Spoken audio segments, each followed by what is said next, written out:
Awake thou that sleepest. Arise from the dead.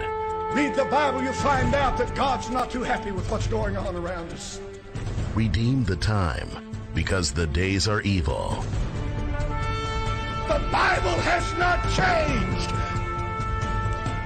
Boldly proclaim the restoration and preservation of Christian values in America. Satan has brainwashed a whole nation. As goes the church, so goes the nation. Nobody's convicted of anything anymore. And now, here's Last Call with your host, B.J. Edwards.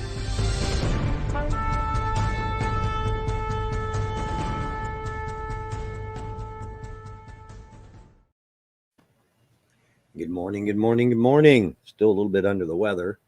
Got a great show for you. Look, we're not going to talk about women competing against men physically, okay? We're just not going to talk about that. That is insane to even have that discussion, Fox News. But we are going to talk to you about how to combat that kind of insanity. We have lost our ever-loving mind. The founders brought us an objective way to rule using fair and balanced reasoning. I'll refer to it as natural law. If I have to define myself, I'm a natural law libertarian. Okay? Other people might call me a Christian. Now I answer to both.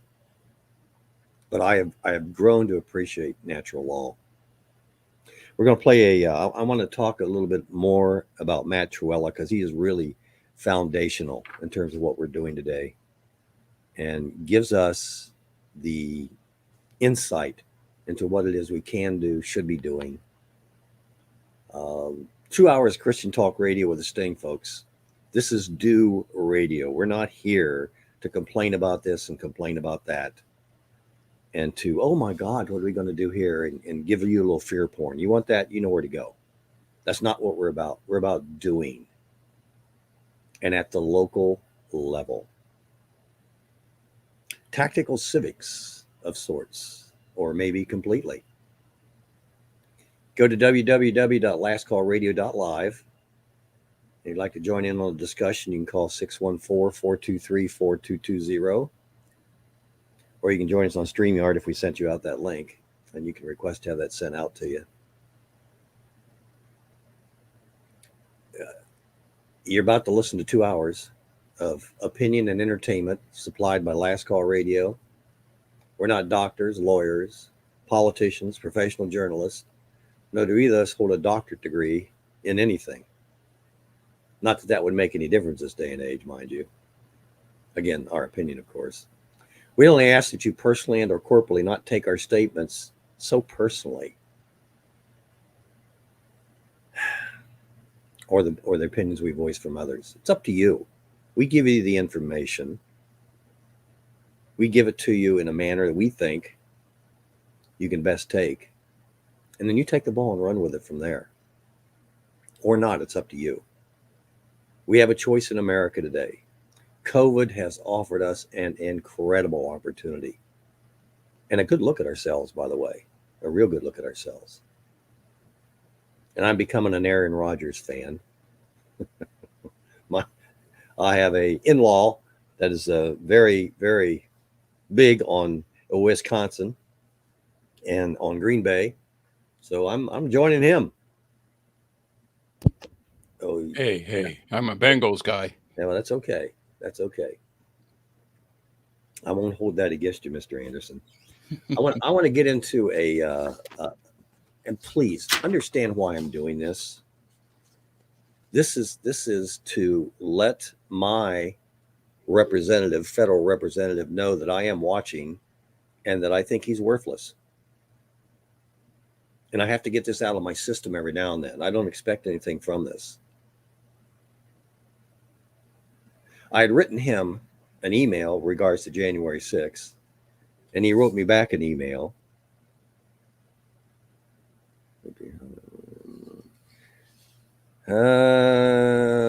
And he basically did nothing. On January 6th, hundreds of Americans unlawfully breached the United States Capitol during the joint session of Congress to count the electoral votes of the 2020 election. Currently, the Department of Justice, Homeland Security, and FBI are involved in ongoing investigations onto the violence and criminal activity that occurred on January 6th. Regardless of the crime one is expected of committing, every American has the right to due process, which these guys aren't getting. They're not getting due process. They're in solitary confinement. Some of them, I think, for over a year, close to a year. Back to my congressmen's. Due process is enshrined under the 14th Amendment of America Constitution, under the Due Process Clause, blah, blah, blah, blah, blah. Again, thank you for contacting me. Please visit my website. You reach me regarding these issues that concern you and your family. Let me know if I may be assistance to you in the future. Dear Mr. Representative, regards January 6th. Thank you, sir, for taking the time to respond to my recent inquiry regarding American citizens who were held in prison as a result of their attending a function in Washington, D.C., an event they traveled to having first been invited by the President of the United States. You as well note, these invitees have been arrested for trespassing, or as you say, breaching the Capitol on that fateful day in January. But what heinous crime, trespassing, are they being accused? I ask that question given that many of these innocent until proven guilty citizens are being held without bail in what I understand to be a quite intolerable conditions that mandate many, if not all of them, be placed in solitary confinement, being let out just 1 hour a week from their closets. A confinement, as I understand it, has been going on for a year for some and months for others, again, with no possibility of bail. What crime, sir, do we now hold American citizens in jail, away from any appreciable contact with loved ones and without bail? If that terrible crime is breaching the Capitol, then what of the recent Kavanaugh hearings and the Women's March on Washington? And the disruption they did inside buildings, in the halls, in the elevators. Citizens blocked hallways, shouted down Senate members, and draped protest banners from balconies. Or perhaps you remember the crowds that assailed the Supreme Court, pounding on their doors, besieging the Supreme Court in an extraordinary move as described by the press. Do you remember the peaceful Black Lives Matter protesters in 2020 who vandalized the Lincoln Memorial and the World War II Memorial, along with statues of Gandhi and Andrew Jackson? These same protesters, not rioters, mind you, also marched through the city, starting fires, including at a historic church, on their way to besieging the White House, battling Secret Service personnel, forcing the evacuation of President Trump and his family to a bunker. All things in perspective, right? The world is watching, Representative, and your district is watching as well.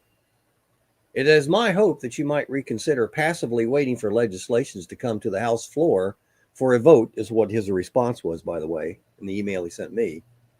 I'll wait till somebody else makes a decision, and then I'll think about voting on it. Instead, would you please get with whoever you must, and at least get these citizens out of solitary confinement and back into their homes where they should be until they are actually proven guilty, or for that matter, actually charged with capital crime and not a crime at the Capitol? Thank you for consideration in advance. And in his name, B.J. Edwards. Good stuff. Good stuff. 2 weeks ago.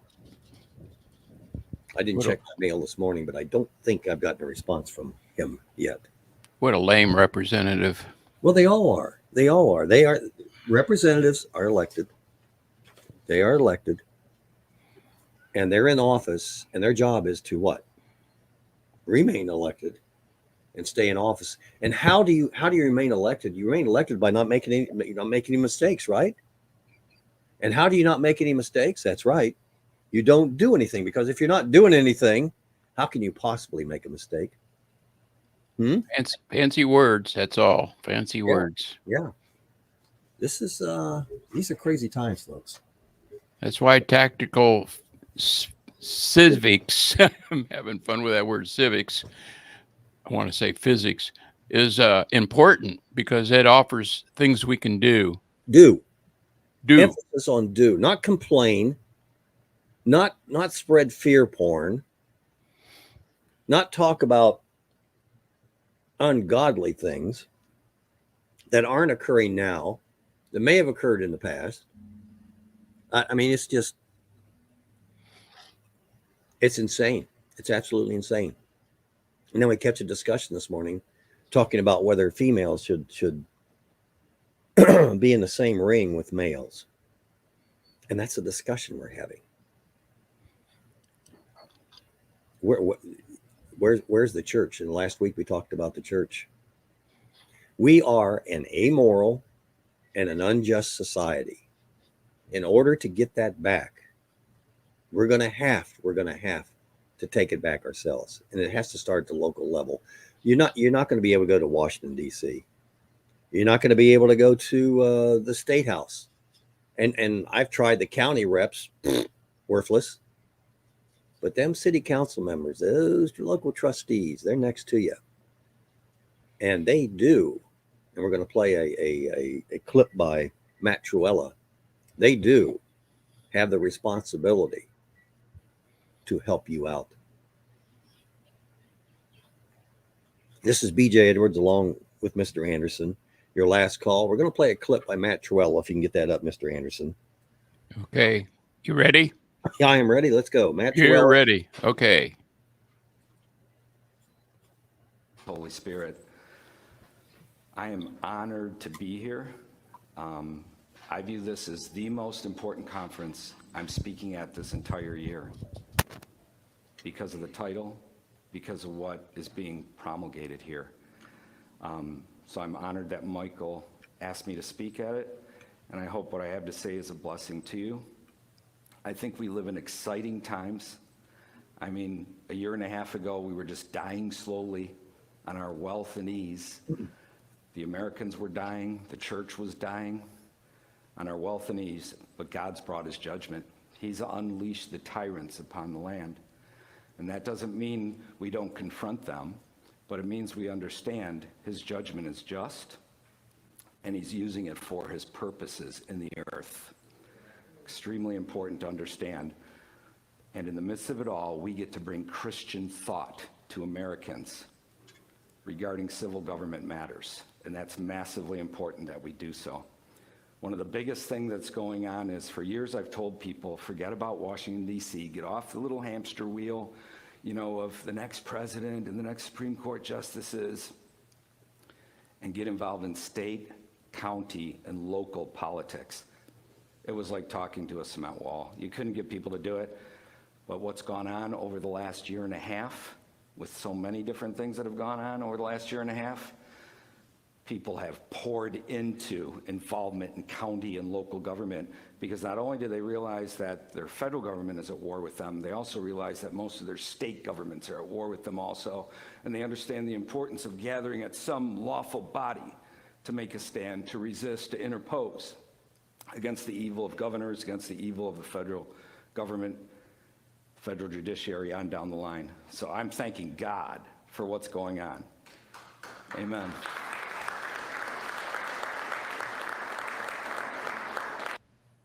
Would we be seen?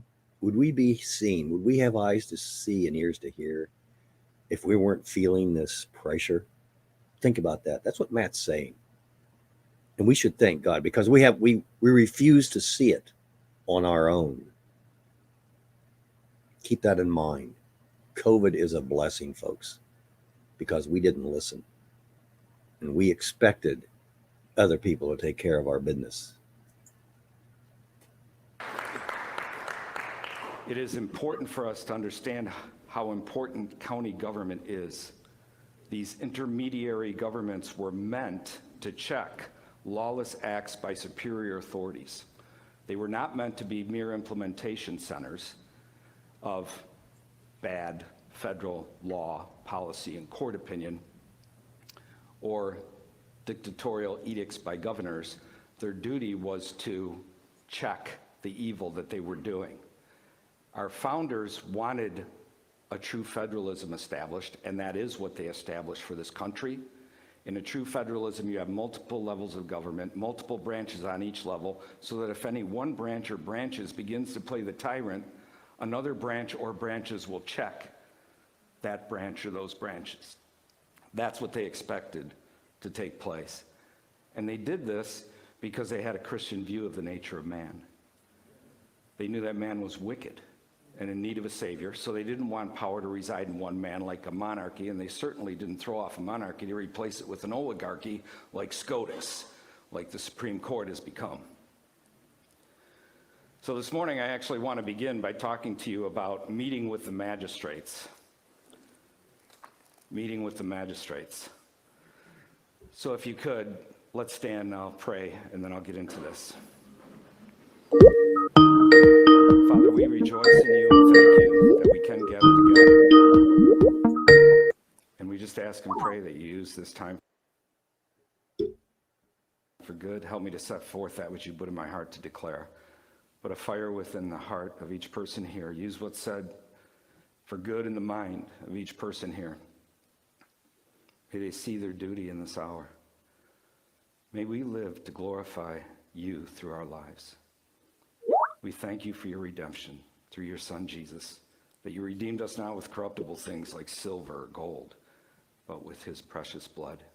Be glorified here and through our lives, we pray. In Jesus' name, amen. You can be seated. A popularly held belief amongst Christians in America is that the early church had nothing to do with civil government or politics. And this is huge. They don't want you involved in civil.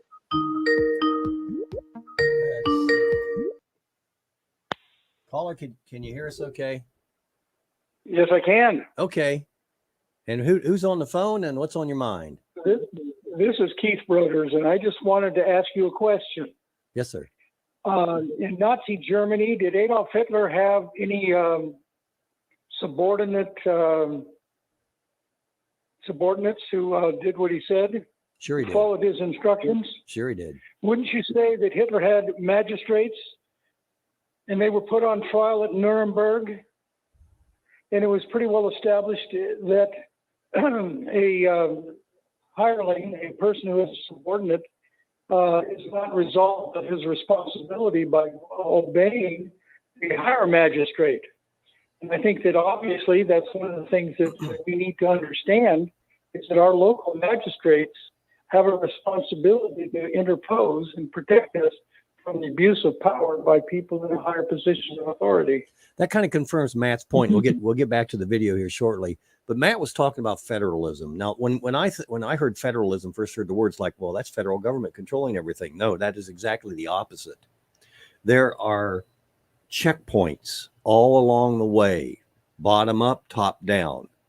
And those checkpoints use the Constitution, which is basically created by biblical and natural laws. And they check your car to make sure you're registered, okay? Check the laws to make sure they're registered. That's the checkpoint. And every person along that checkpoint has equal responsibility to follow those laws. There are no excuses. Well, the devil made me do it, right? Isn't that what Flip used to say? No, you don't use those anymore. They are there. And by the way, the Constitution is written in English. Yeah, it's written in, and there's a reason it's written in English, right? So we can understand it.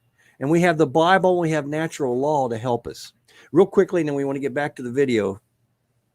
One last thing that I just want to mention is the fact that if you take a look at the Prohibition Amendment, the 18th Amendment, it stayed in force for a number of years until eventually we, the people, began to impose on the states, and the states did not comply. They couldn't arrest anybody and get them convicted, and so the law went away. And so we essentially are lesser magistrate ourselves. And if we basically refuse to comply in sufficient numbers, we have the power to undo all of the unjust laws. Amen. Thanks for the call, brother. God bless you and Godspeed. This is B.J. Edwards along with Mr. Anderson. We're listening to Matt Torella, and we had a call Keith come in and kind of confirming about what is going on with the Constitution is an incredible instrument if you follow it. The Bible is an incredible instrument if you follow it. Local laws are pretty good if you follow it, but what happens when you don't follow them? Man's nature is incredibly evil. And if you clear the way and let man's nature, which we're seeing in America today, evidenced by what's going on with COVID, if you let it run wild, you will lose your liberties and lose your freedoms. Where the Spirit of the Lord is, there you'll find freedom. Let's get back to Matt. Government or politics. The churchmen don't. The form of Christianity that we have throughout the West and here in America, they don't. And they've even pillared these little slogans. They have many of them, like, we should just, you bring up a civil government matter, they say, we should just preach the gospel, or we should just pray, or I just expect sinners to act like sinners, or God's got this. All this kind of stuff. And so they've pillared these little things. You have to be able to dismantle those, because what they're meant to do is neutralize you. They're meant to throw a wet blanket over you so you feel unspiritual, and so that you get back in line and have nothing to do with civil government matters. So just one example, the example of just preach the gospel, dismantle it, respond to them and say this. Well, first off, that is a myth. Nobody just preaches the gospel. Do you ever spend time with your wife? Do you ever play with your kids? Do you ever use the restroom? Nobody just preaches the gospel. Secondly, you need to be able to tell them, notice when they say we should just preach the gospel. Like, no one says, when the next potluck's announced, wait a minute, we should just preach the gospel. Or when the church softball team's being organized, no one leaps up and, oh no, we should just preach the gospel. It's only when you bring up civil government matters that they say it's meant to neutralize you. It's put a blanket over you, make you feel unspiritual. It is the popularly held belief, and we're reaping the consequence of Christian men having abandoned the realm of civil government. I'm glad Michael talked about missions, because the greatest mission field in America is the magistrates, and you must do mission to the magistrates. Massively important to do. So there's this popularly held belief amongst Christians in America that the early church had nothing to do with civil government or politics, but nothing could be further from the truth. Not only did the prophets speak to the magistrates, not only did Jesus speak to the magistrates, but the apostles also spoke to the magistrates. And even a brief perusal of the writings of early churchmen, known as apologists, reveals that almost all of their writings were directed towards the state officials. They were written to Roman government officials, the magistrates, the rulers of their day. That's who they wrote to. Didn't matter if it was Justin Martyr, Athenagoras, if I'm pronouncing his name right, Tertullian. They all wrote to either the emperor or to the governor in which they resided. They understood the importance of Christ's message, that yes, it's to the individual, but it's also to nations. Extremely important. What prompted the writings of the apologists? Persecution did. And suddenly we're seeing many Christians, thanks be to God, get infused in civil government matters because of what in our day? Persecution. Persecution, God uses it for his purposes in the earth when he has a dead church that he needs to chastise. We must not ignore the civil magistrates, as so many in American Christendom are wont to do, under the guise and false belief that the early church never had anything to do with civil government or politics. The early church did have something to do with civil government and politics. The early church did not ignore the civil magistrates. They wrote because of their love for Christ and for neighbor, and it affected public policy. It transformed the Roman Empire and went from there. I can assure you, the Lord speaks to all matters of life, and that includes the area of civil government. And we must instruct the magistrates from the Word of God regarding their role, duties, functions, and limits. That's what we have to do as Christian men. And this is the history of Christianity. Not only did Christ, the prophets, the apostles, the early churchmen, the apologists, but the missionaries of old also went and delivered the word of God to the magistrates. I totally messed up on my thing, didn't I? On my PowerPoint. If you want to ramp it up, go ahead and ramp it up and move it up to the missionaries. Sorry about that. I was going to do a little thing on the doctrine because I ran into so many people who weren't familiar with the doctrine of the lesser magistrate. I'll do that after I get through this other part. Sorry about that, John. He's helping me out with that, and I appreciate that. We have so many examples of the missionaries, the early missionaries. They went to the people, but they went to the magistrates. Columba set up his mission in Iona, the island of Iona, and went into the land of the Scots and the Picts, endangered his life in order to bring them the word of God, to bring him the law and his gospel. And he also spoke to the magistrates. And as they embraced the teaching of Christianity, it impacted their public policy. Their laws, their ways were drastically transformed. You look at Patrick, who went to Ireland. He had been a slave there before. He knew the customs of the people. He actually, against the law, started a fire on a hill on a day no fire was to be lit, precisely to be arrested by the magistrates, taken to the chieftain so he could present the word of God and the gospel of Jesus Christ to the chieftain. And he was arrested, and he was taken there, and the chieftain wasn't won to Christ, but he did give Patrick permission to declare the gospel, declare his message of Christ in all his realm. This was what the magistrates did. This is what the early missionaries did. Look at Boniface, who was already spoken about here. Boniface won the Germanic peoples to Christ by cutting down the oak of Thor. He routinely instructed the magistrates of his day in good and proper governance. Again, the teachings of Christ transforms the public policy of nations. It's all-encompassing, and it wasn't just the missionaries, it's also the early churchmen. Remember Leo, the bishop, when Attila the Hun showed up, he actually went out to Attila, because everybody else was afraid to, had a conversation with him outside the gates of Rome. Attila turned around and left. We do not know what he said, but it was the bravery of a churchman, meeting with a magistrate on an actual field of battle that spared Rome from annihilation and complete slaughter at that time in 452. You look at Tiridates III, who was the king of Armenia, won to Christ by Gregory, a churchman. Armenia is the first nation to embrace Christ as a nation. And it was because of a churchman who understood, no, I shouldn't avoid the magistrates. I need to go speak to the magistrates. You look at Alfred the Great. We are still impacted by what he left here. Alfred the Great had a huge impact upon Western civilization. That's why he's called the Great. He was surrounded by churchmen. He carried the law of God in his pocket like Josiah of old. His closest churchman who instructed him was a churchman named Asser. The churchmen understood we speak to the magistrates. They understood the three great governments, family, church, and state, and they knew that the church had a duty to speak to the state regarding its governance, regarding their duty in the sight of Christ. So the history of Christianity is a history of Christian men instructing the magistrates from the Word of God as their role, duties, functions, and limitations regarding their office. The Protestants were no different. The story of Nicholas von Amsdorf is phenomenal. We have the Magdeburg Confession back there. It's the first time the doctrine of the lesser magistrates was actually formalized as a doctrine by Christian men.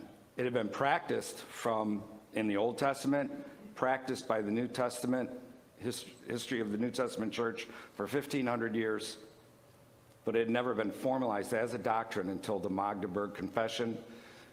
We secured a 1550 original in Latin, translated first time ever in nearly 500 years since it was written, and have published it. It's sold about 12,000 copies now. George Grant wrote the foreword for it. I put in a historical prelude and postscript. And we put in all kinds of footnotes so that you understood, because if you don't understand what they're referring to, sometimes We're you listening to don't get the Matt punch Trewella, Pastor of Matt what they were Trewella, saying. and he's talking about Extremely the important. Nicholas von Amsdorf was a protege, close magistrates. friend, confidant of You know, Martin the Luther. He was power of there God at is in- Wittenberg with Luther. He was there not when only he in posted the 95 Theses. He was with power of Luther God is the when he truth. was in Worms. He was with Luther when he And the was truth, which we've been abducted by trying Frederick the to Wise, run a away lesser from in magistrate America, who was directly under God Charles is bringing us V, back to it. and was told Kind to of fun to arrest watch, him right? I because he know was you're going having a to good be time. executed. But the truth And has so much power. You got to wonder what Attila heard from a Christian man who stepped up to him. He didn't have a slingshot like David. He was just carrying the truth. And that truth turned back a lot of power. This city to lesser embrace the magistrates Reformation. Luther thought so and highly the of Nicholas basis von of our Amsdorf, he put the him in the foundation pulpit of our there. nation, The magistrates and the people the, sat under the his preaching roots for over in 20 years. Christianity, the roots in natural law And when are Charles V really decided to incredible finally make his and move should after be Luther studied in died to our crush government-run the schools. Protestant Actually, Reformation, they only should one be city studied stood and are in their studied position. in It was homeschooling. And having that information and the power of that truth is just incredible. This is BJ Edwards along with Mr. Anderson. You're listening to Last Call Radio, Do Radio. This is a January series. We started off with the power of the individual, what we have, and how we can get our magistrates, those servants that we have, that we've given duty to do the right thing, because that's the only way we're going to get out of this. We're going to have that conversation with Attila. And it's best to do it at your local magistrate level. Here we go back with Matt Trewella. Of news and opinion, they told their congregation the events of the week or day, and religion was then so interwoven with life that nearly every occurrence touched the faith or its ministers. They denounced the vices and errors of the parishioners and instructed the government as to its duties and faults. It's the history of Christianity. We talk to the magistrates. We bring Christ's word to the magistrates.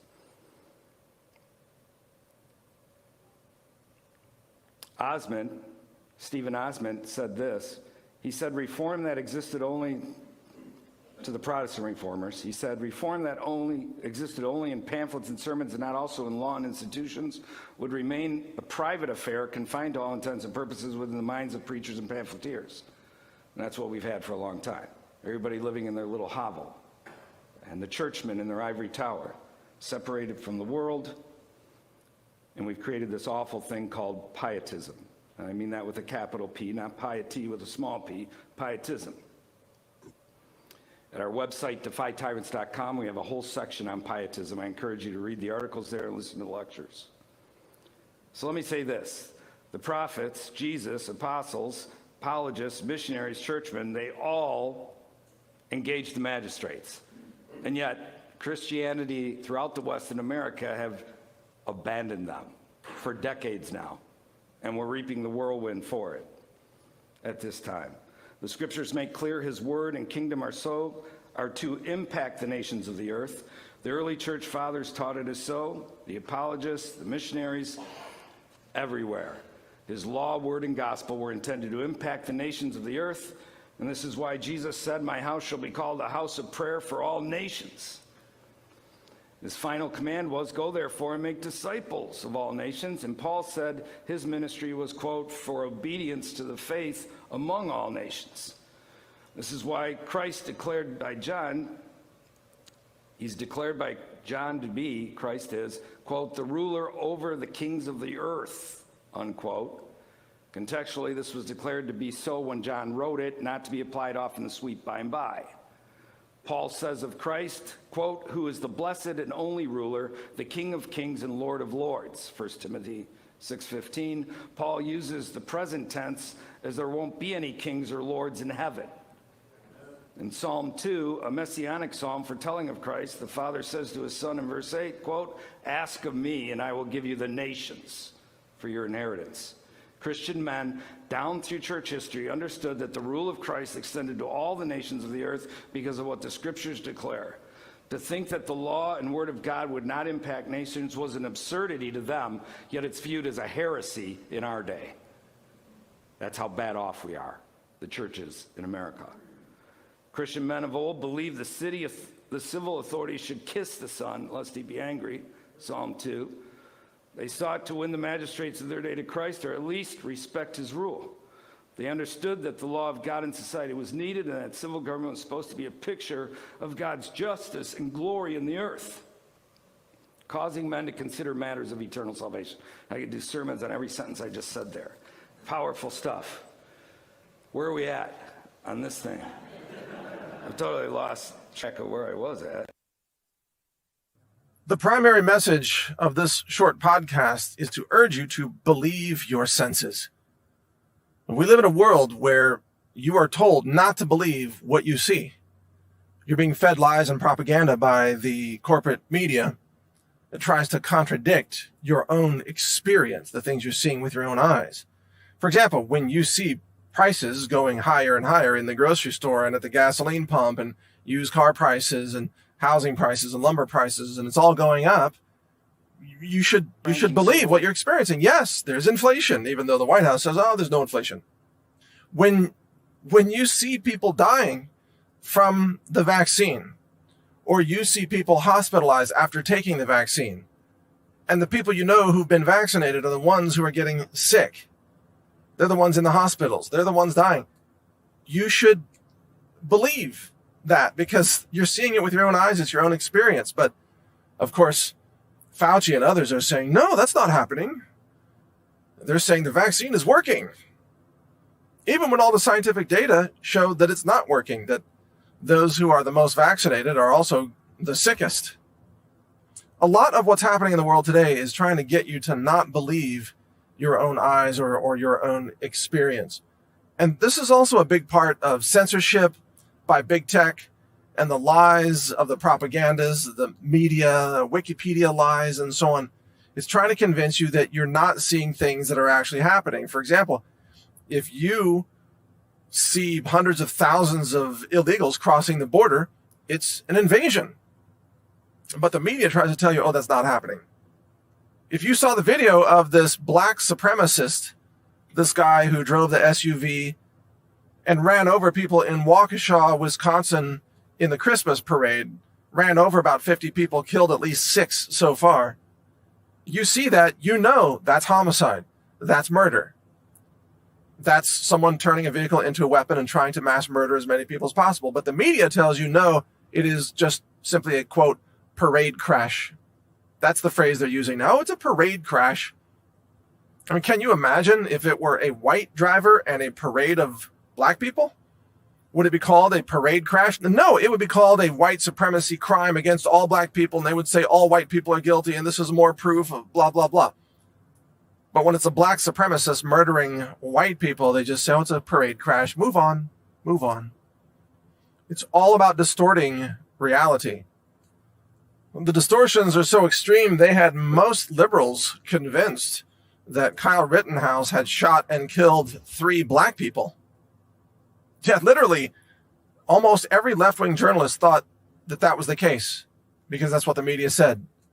No, there were no black people involved in that shooting in Kenosha at all. Kyle Rittenhouse defended himself against 3 white aggressive attackers who were trying to kill him.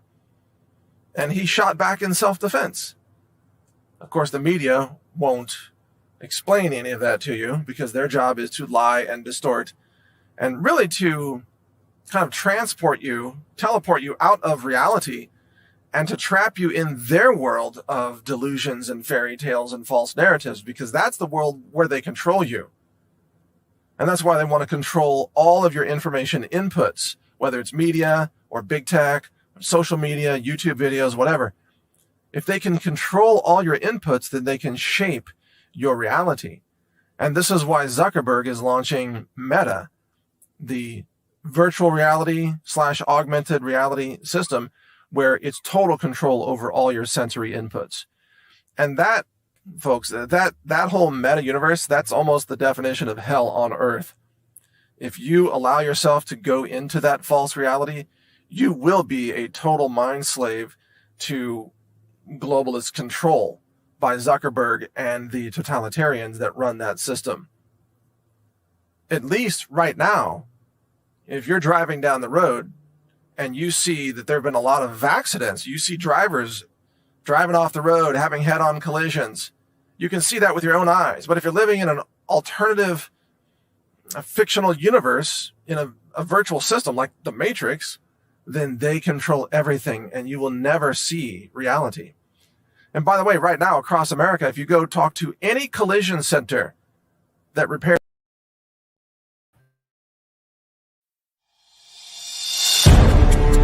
Last Call with BJ Edwards. Real talk about real life.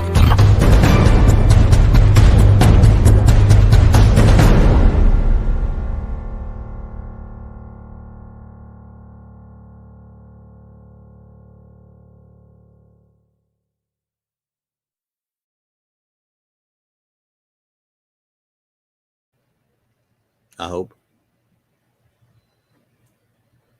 Can you hear me, Mr. Anderson? Or did I totally screw it up? Okay, good. Tactical Civics, we've got a great host coming on, co-host coming on the second hour, John Leyzerek. And David Zuniga is a gentleman I was associated with several years ago. And when we talked about Tactical Civics, I scratched my head and didn't really understand it at first. So I kind of want to give a preface to what's going on here. This is really, really good stuff and something that you might want to strongly consider getting into. I want you to focus on the local level. And this does focus on the local level. And it focuses on some things that we haven't talked about yet, but we're going to talk about today. It's an option for you to not have to sit on your hands and to do something. So please pay attention to what David's going to say. And then when John comes on the second hour, you can have some questions for John. Fire away. So if you would, Mr. Anderson, let's see that video from David. Thank you very much.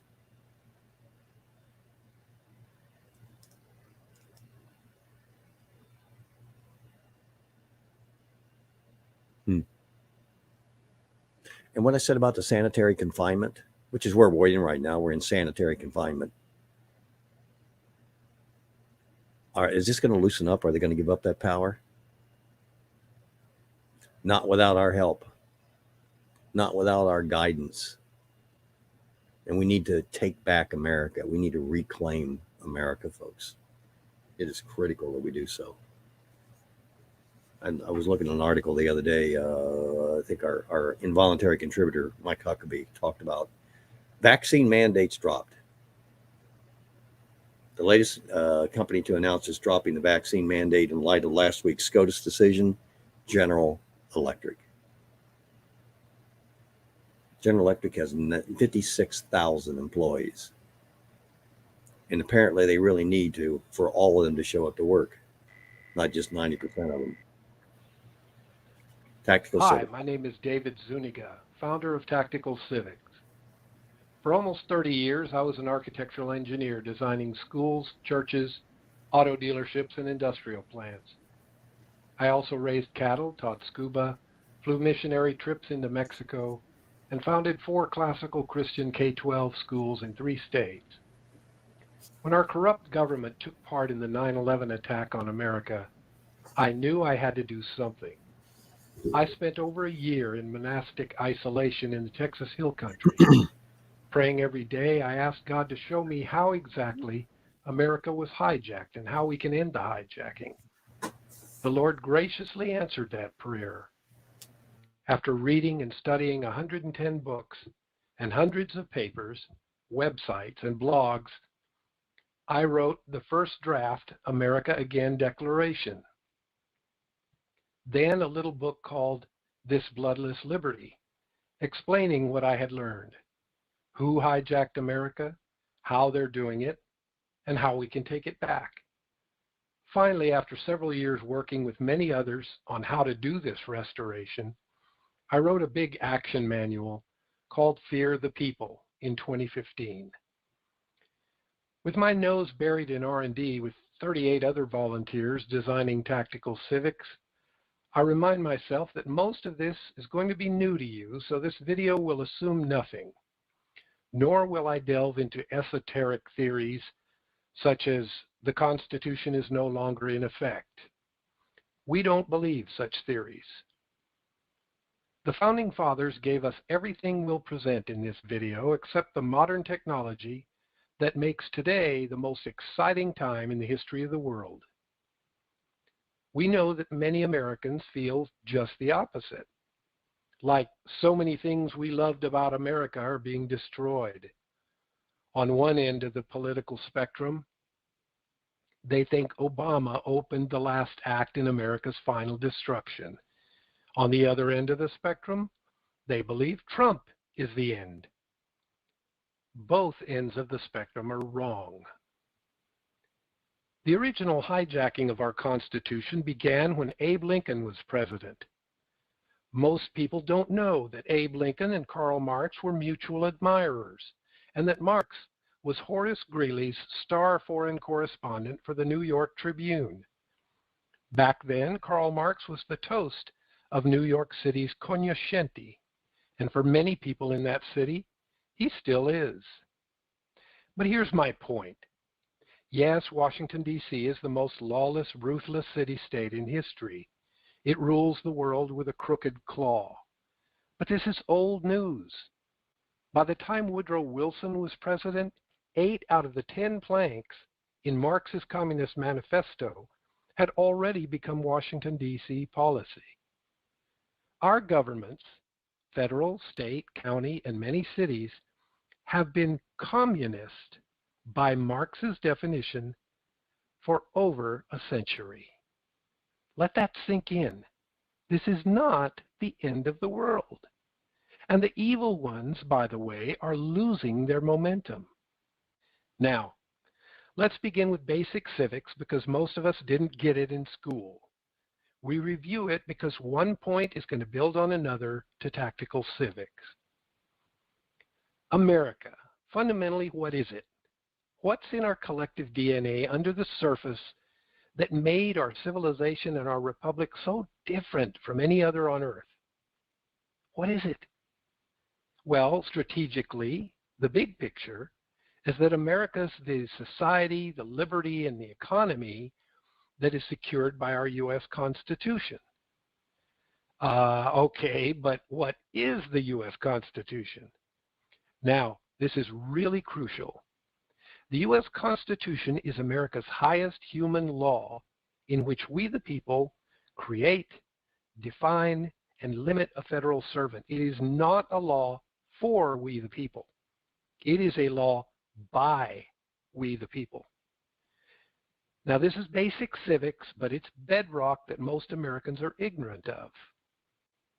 A few years ago, we founded America Again, a private, perpetual, charitable trust and member organization to launch and propagate tactical civics, which is creating, defining, and leading a new marketplace and a new way of life.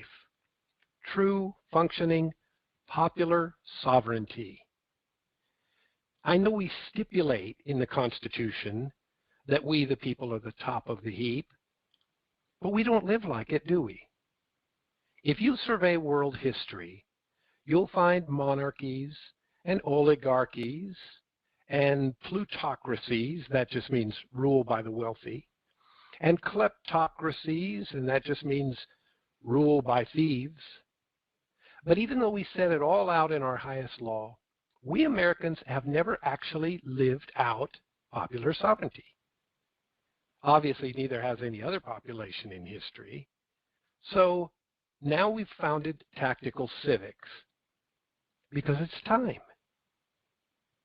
Now, where did the name Tactical Civics originate? Well, tactical is defined as operations that are smaller, closer to base, and of less long-term significance than strategic operations.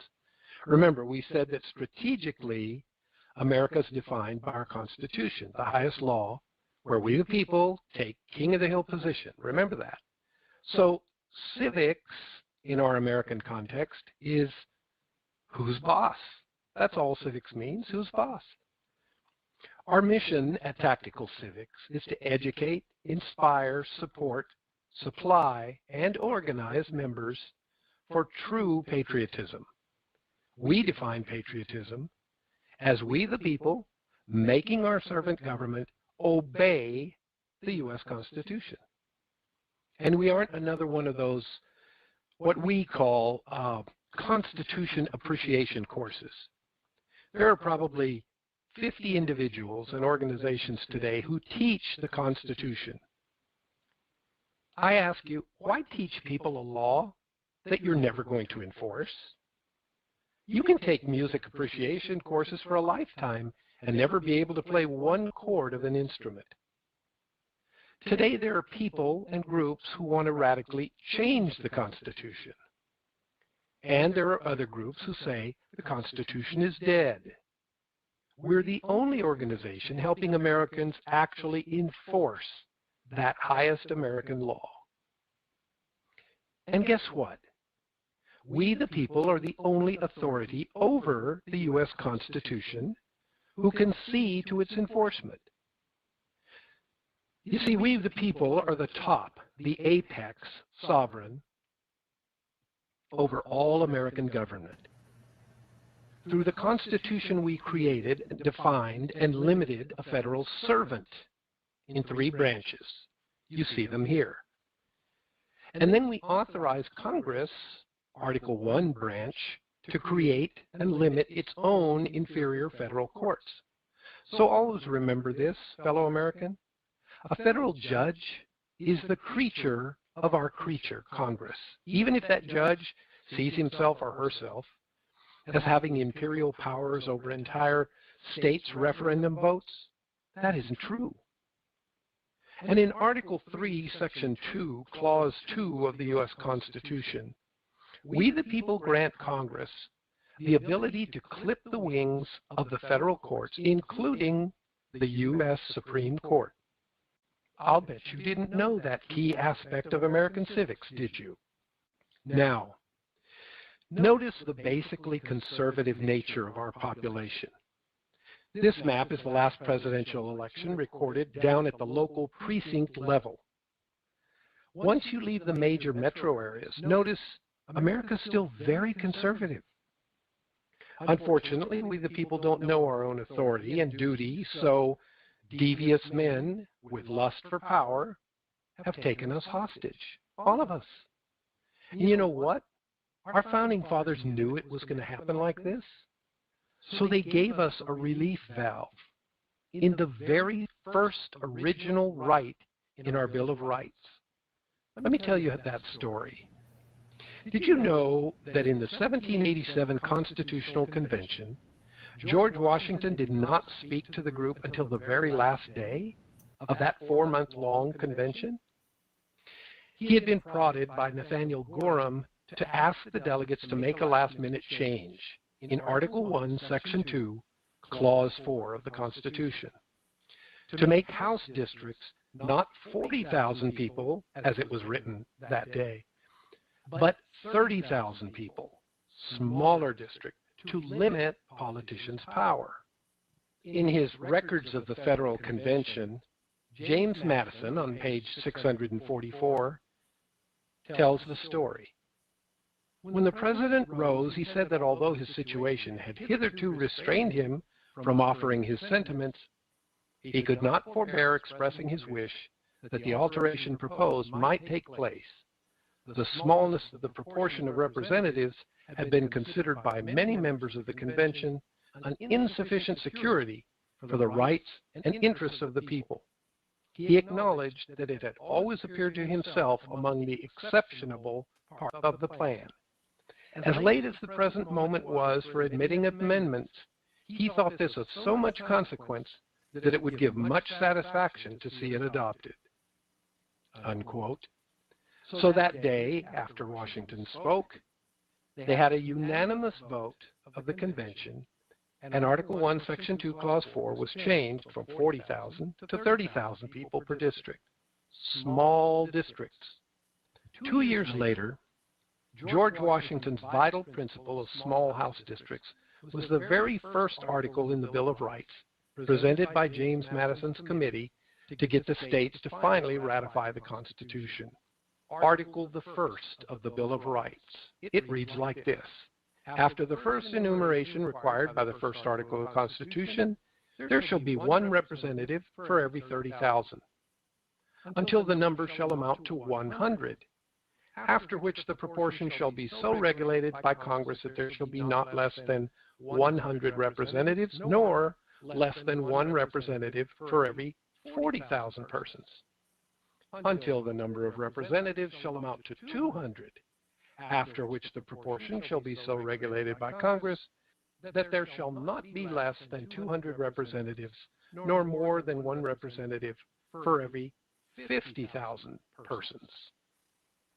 Now that was Article the first, the very first article they put in the Bill of Rights originally. I'll bet you didn't know that. 12 states ratified the first article, but only 11 sent their paperwork into the U.S. archivist. After ratifying, Connecticut had second thoughts, because one word was mistranscribed on the copies that were sent out to the states. It read, not more than, where it was supposed to say, not less than. So Connecticut held back their paperwork.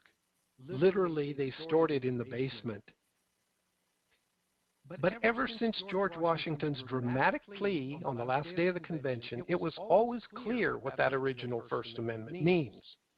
You can even see it on the facsimile copies of the amendment as printed in Philadelphia newspapers back then. Clearly, Article the First says, there shall not be less than 200 representatives, nor less than one representative for every 50,000 persons. It was clear what they meant. Small districts.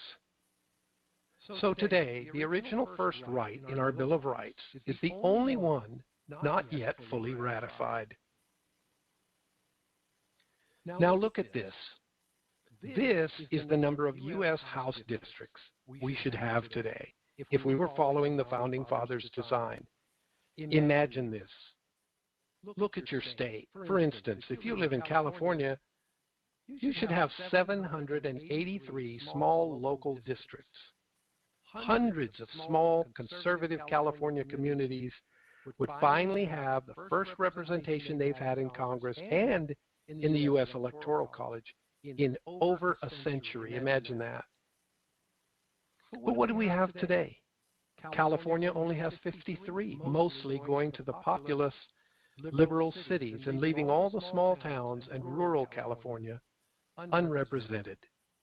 Imagine states like Montana, Wyoming, the Dakotas, all with only one representative. Districts today are huge, from 700,000 to over 900,000 people. This is exactly the corruption that the Founding Fathers sought to avoid, and why they made this the first right in the Bill of Rights. You see, today industry just buys these seats. Politicians spend up to 75% of their entire year fundraising for the next huge, expensive election. So, here's our solution to take America back.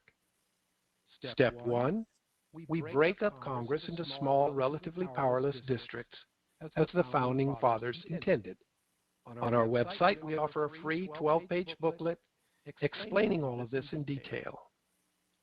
We finished ratifying that amendment in 27 more states out of the 39 that haven't yet held their vote. So 27 more yes votes will give us a total of 38 states, or 75% of 50 states. 75% of the states is what's required to pass a new amendment, according to Article 5 of the Constitution. Now, to make it clear, this isn't a call for a new constitutional convention under Article 5. This item has been open for action in the states since 1789. It just needs 27 more votes. Incidentally, this has been done before. In 1983, a University of Texas student named Greg Watson noticed that the original Second Amendment had only been ratified by 9 states. So over a 10-year period, Watson was able to get 29 more states to hold their ratification votes, and in May of 1992, 203 years after the first vote on the original Second Amendment, it finally became the 27th Amendment. Just a teaser, folks. Just a teaser. John Leyzerek will be along shortly. Tactical Civics. Basically, what that particular item was talking about is bringing our representatives back so where you can see them eyeball to eyeball, folks. And they can't hide in Washington, D.C. They can't hide behind their assistants. The amount of money we spend on that is just incredible. When we come back, we're going to bring on John Leyzerek with us. Tactical Civics, America Again. Thanks for listening this morning. This is B.J. Edwards along with Mr. Andrew. Keeping you informed. This is Last Call with B.J. Edwards.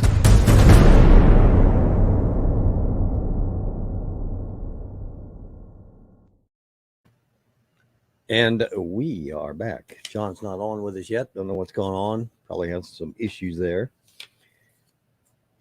Anyway, John is a co-founder of America Again, Tactical Civics. John is a father, teacher, engineer, farmer, freedom fighter. He was born in 1956 near Cleveland, Ohio. And his father was a pioneer in the business community and applications and taught him how to value tools. But there was nothing he could not learn how to do and to identify poison ivy. John learned to love the natural world, hiking the invisible wilderness of central New Jersey. He cut his engineering teeth doing a mix of defense, renewable energy, related search, and university environment in the early 1980s. During that time period, he started his own business, providing at one end consulting services for university industrial clients, and at the other, economic repair services for local farmers and industries. And he migrated to a mountain farm in West Virginia at the end of 1980s, seeking to realize his dream of the manufactured engineers called vertical integration. That's easy for me to say. What I'm going to do, John, is before I make a further fool out of myself, my pronunciation, is bring you on board. John Leyzerek, welcome to Last Call, brother. Thank you, BJ. It's a pleasure and an honor to be here.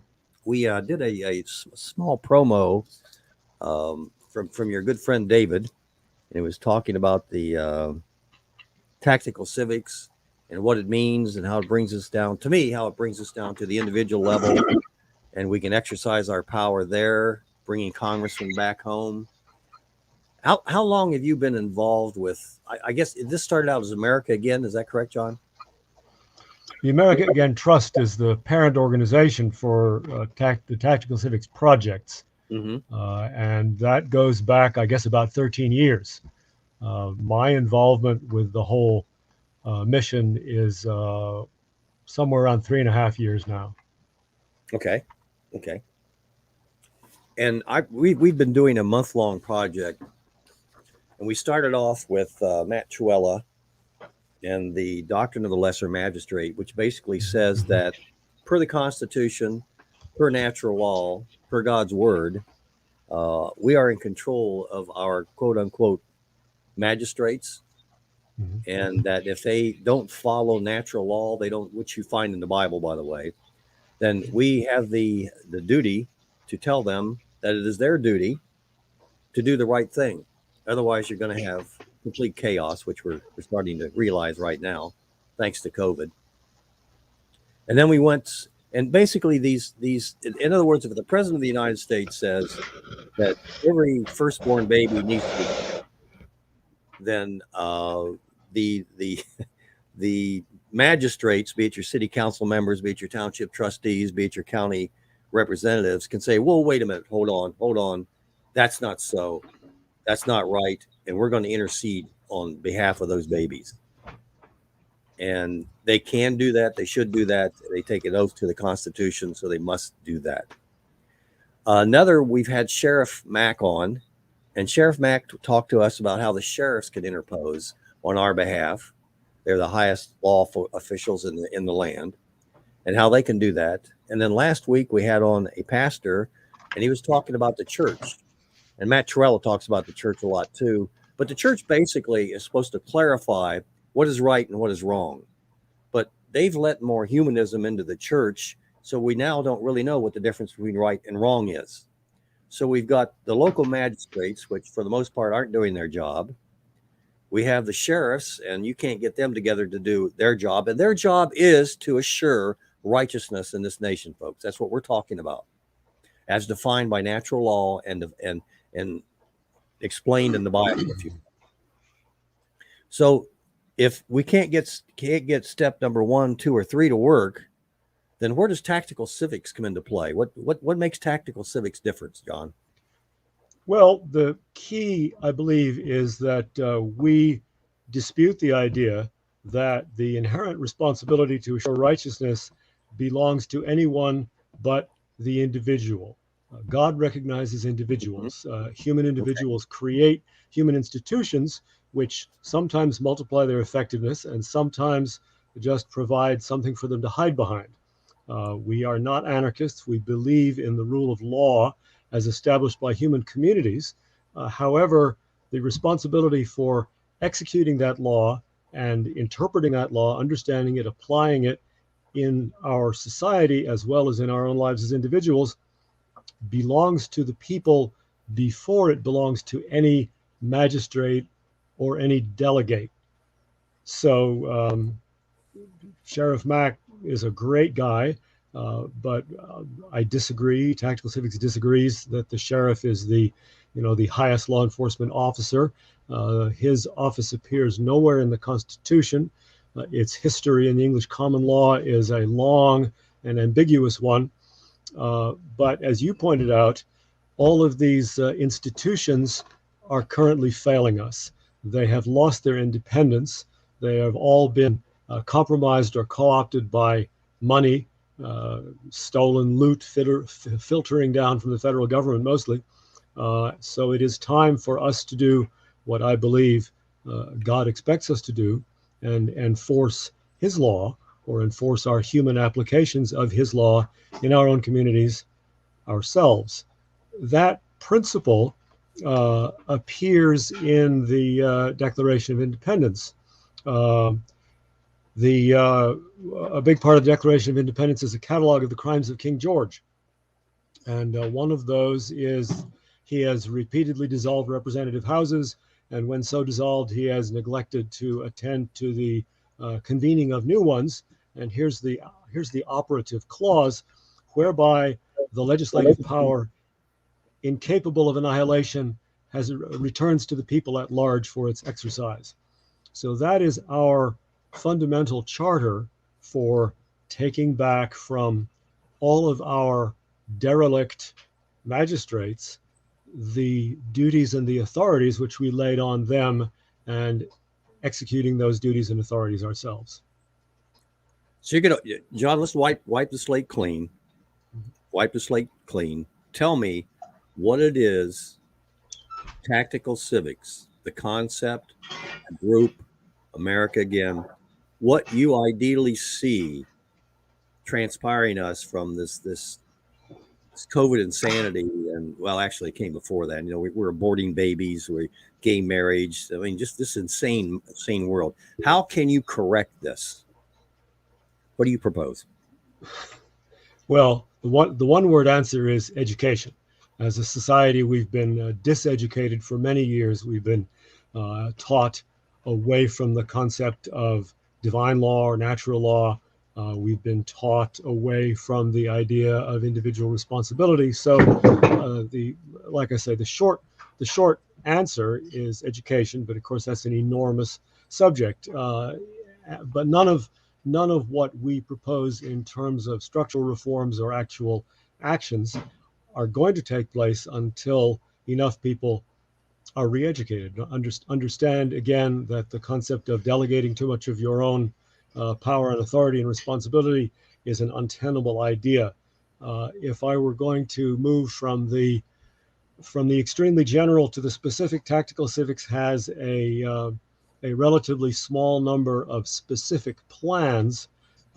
We one of the what used to be our flagship project was to complete the ratification. I say used to be because the order of these projects has changed, but it still is a vital part of our overall plan. We call it our first right. As most people know, during the controversy about the ratification of our Constitution, it was obvious that a Bill of Rights needed to be proposed to add to it, and there were originally 12 articles, 12 proposed articles of amendment. 10 of them were ratified at that time. 10 of them were completely ratified at that time, and everybody knows about them as our Bill of Rights, as the first 10 amendments.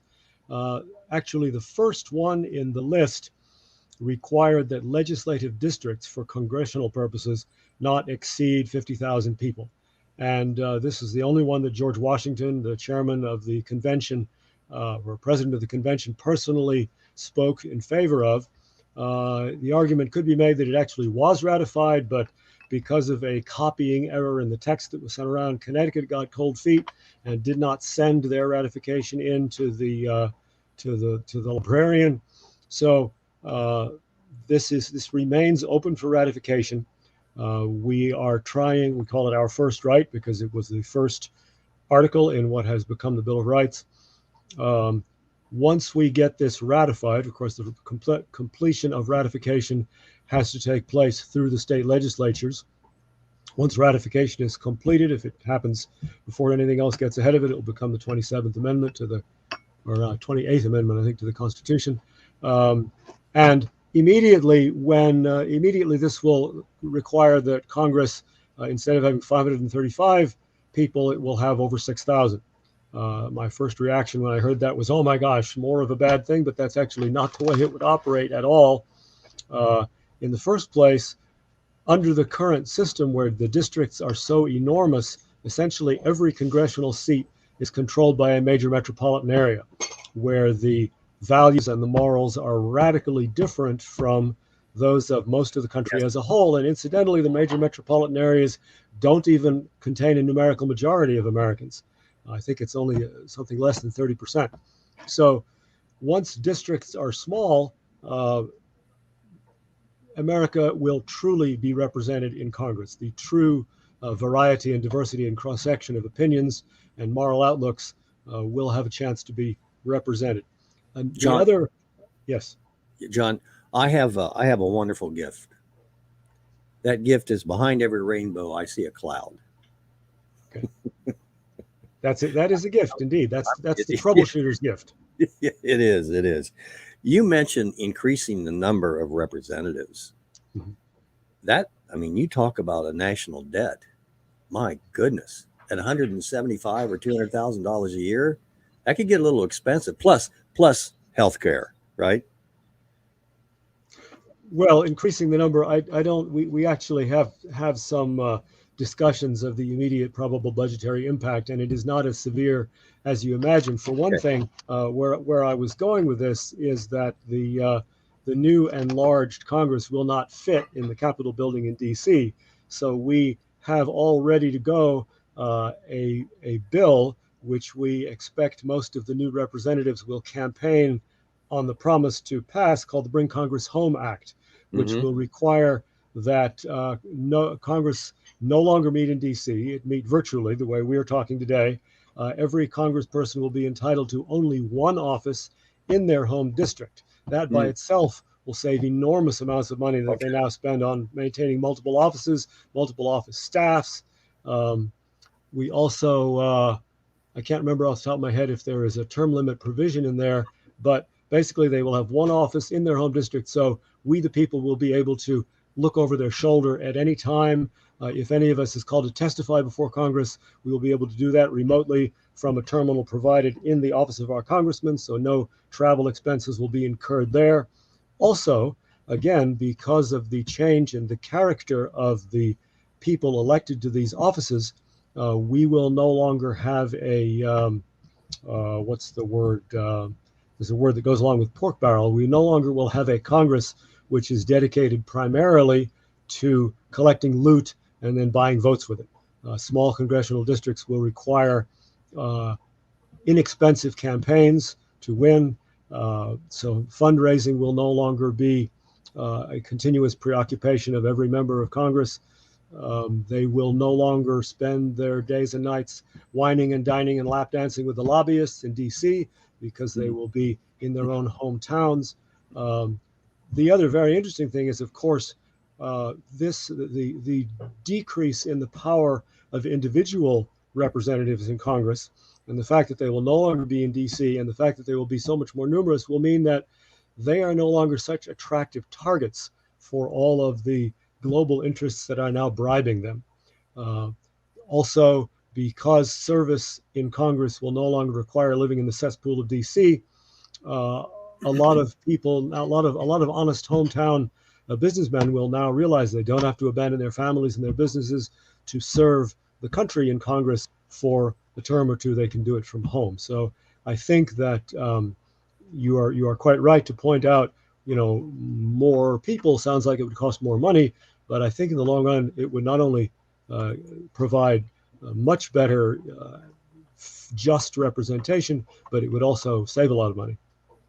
Yeah, familiarity breeds discontent, and if you put all those boys and girls in a concentrated pool, a singular target where interest groups can get to them, which is exactly what we got, you're asking for trouble. Yep. You might say familiarity breeds conspiracy, although yeah. don't know if I wanted to be said to have said that. This is opinion. This is opinion radio, John. These are merely opinions. Well, if we want to stay on the air, if the shoe fits, wear it. Yeah, I get it. So if somebody, we're going to talk about a lot of very interesting things, unique concepts, but common sense concepts. If somebody wants to, let's say, get more information on this or take the next step, what do you recommend for those things? Well, the simple thing is to go to our website. If you, we own the term Tactical Civics. So any Google search for TACTICAL CIVCS will find us. We have a website, www.tacticalcivics.com. We also have a training center, which has a different URL, which is a little harder to remember, but you can get there from the main website. That's where all of our literature, all of our books, all of our archived podcasts and classes and courses and graphic material are available. All of our material is available for free as PDFs. A lot of it can be bought in hard copy through Amazon. So the website is definitely the place to go. So at some point in this program, I'd be happy to give out my personal email address for anyone who wants to contact me also. Okay. If you want to give that out now, that's fine. Well, sure. It's my name. It's John, JOHN .Leyzerek. That's LEYZOREK at tacticalcivics.com. At Tactical Civics. Okay. Very good. You'd mentioned education, and I got bit by the righteous bug about 35 years ago, John, and I've never been the same. I lost a great business. I mean, I lost an incredible business, and I'm hoping Mrs. BJ isn't listening right now, because I was at the mountaintop. I was working maybe 5-6 hours a week, making as much money as I needed, and I was wasting a lot of time, to be honest with you, until I got bit by the righteous bug. But what happened to me is I started to focus on other things, and I was in a very competitive business. I stopped juggling balls, and next thing I know, I'm out of work, and I've got to find work someplace else. I don't regret that. Okay. I mean, I've been there. I know what that feels like. But part of that exercise is I went to school board meetings for 10 years, a decade. And what I learned, you talked about education, is our government-run schools, and they are government-run indoctrination centers, actually teach 4 things. They teach life has no meaning, evolution is a fact, man, not God, is a measure of all things. They teach multiculturalism and diversity, and they teach the state your daddy. Mm-hmm. Now that's been pounded into children. That's been pounded into me. That's been pounded into everyone for decades. And they know what you're saying, that education is the key, but they have our children. They put them in yellow buses and send them off. They have them completely indoctrinated. And they've done that to adults now. And you see that in the voting. You see that in young children. Kids don't want to have children anymore. What are kids going to do? What are children going to do for me? How do you overturn this educational tsunami that we've been under, John? I agree with you about the education thing, but man, what a task. How do you do that? Well, that's a generational obligation. It's been a generational disintegration, and that large subject is really outside the purview of Tactical Civics as an organization or a plan. That has to start in the families. That has to start in the churches. That has to start with people talking to each other. The homeschooling movement is a very hopeful one. We are homeschoolers. I've been blessed with 7 children, and it's been complicated, but we've homeschooled a lot of them for a lot of their growing up, and it has borne good fruit. I think there's a saying that I won't try to paraphrase, but a part of it is that hard times make good men. And then that goes on, and we have social cycles. And I think whether you want to say it is because of natural development or the judgment of God, or perhaps those things are the same thing, we are entering a period when we will be tested, and when the environment itself will educate us to what is real and what is not real. We've had a period of amazing, historically unprecedented prosperity and security, which has allowed us to ignore a lot of eternal realities. And I think God is going to do us a favor and make it harder for us to ignore those in the coming years. He's doing it. Pain, John, is a great teacher. It's a great teacher. Alas, it is true. Yeah. I can remember my journey that God would send me a message and say, you shouldn't be doing this with a little bit of pain. And I would basically, most of the time, say to him, well, Lord, you're going to have to try a little harder. And you know what, John? He loved me enough, and he tried harder. And I did learn, brother. I did learn. Terrible. I'm an entrepreneur by nature, so I'm stubborn and opinionated. So he knows what he's dealing with. He knows what he's dealing with. Grand juries and all that entails. Can you get into a little bit of detail about that, John? Sure. Talking about the Bring Congress Home Act and the ratification of the original first article took a while, so I didn't really get to talk about other elements of the plan. But another element of the plan is to revitalize the grand jury as an institution. The grand jury as an institution is over 1,000 years old. Something recognizable as the predecessor of our grand jury was actually mandated in the year 997 in an English common law document called the Dooms of King Ethelred. The power and authority and necessity of the grand jury has been affirmed as recently as 1992 in a Supreme Court decision written by the late lamented Antonin Scalia in a case called U.S. versus Williams, I believe. The grand jury is basically a citizens' institution which is independent of the institutional government. It is convened or seated by a judge on a petition from the people. Usually, this procedure varies a little bit from state to state. But once seated, the grand jury has the power to investigate anything and anyone in its jurisdiction. It is not under any form of lawful control by the judge or by the prosecutor. Grand jury can tell them to leave the room. Grand jury can tell them to come back and give them advice. Grand jury can issue search and arrest warrants, subpoenas to ask people to testify. And once they have investigated, if they have found probable cause to issue an indictment, then they can issue indictments. In today's world, grand juries they're basically considered a lapdog of the prosecutor or the judge. People go into the grand jury saying, "Oh crap, what are we going to? We're going to be closeted in here, listening to some guy drone on and rubber stamp what he says." We go back to education.